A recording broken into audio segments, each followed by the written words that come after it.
জাতীয় পার্টিকে নিয়ে দেশের রাজনীতিতে চলছে তীব্র আলোড়ন।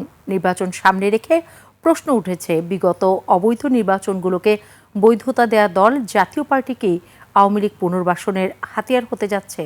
বিস্তারিত জারিন নাজনীনের রিপোর্টে।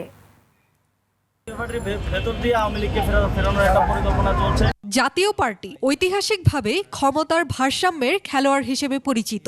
৮০-র দশকে সামরিক শাসন থেকে শুরু করে প্রতিটি নির্বাচনে জাতীয় পার্টির অবস্থান হয়েছে ক্ষমতাসীন ও বিরোধী দলের মাঝে সেতুবন্ধন হিসেবে।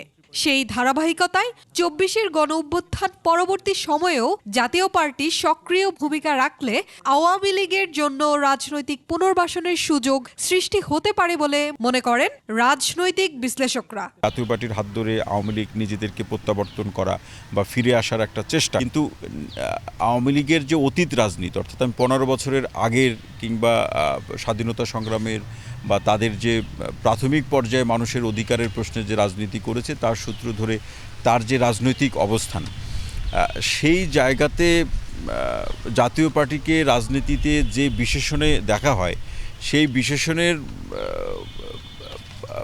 বৈশিষ্ট্য ধারণ করা একটা দলের হাত ধরে যদি সে ফিরে আসে, এই ফিরে আসাটা কিন্তু তার জন্য রাজনৈতিক অবস্থান তৈরি করার জন্য তাকে অনেক বেগ পেতে হবে।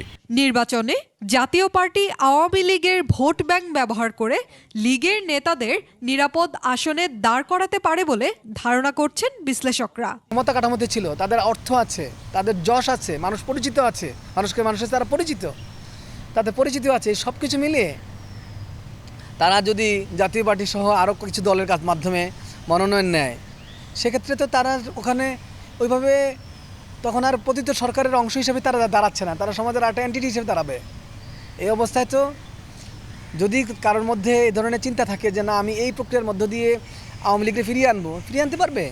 সম্প্রতি গণ অধিকার পরিষদের সভাপতি নুরুল হক নূরের উপর হামলার পর প্রশ্ন উঠেছে জাতীয় পার্টির টিকে থাকা নিয়ে।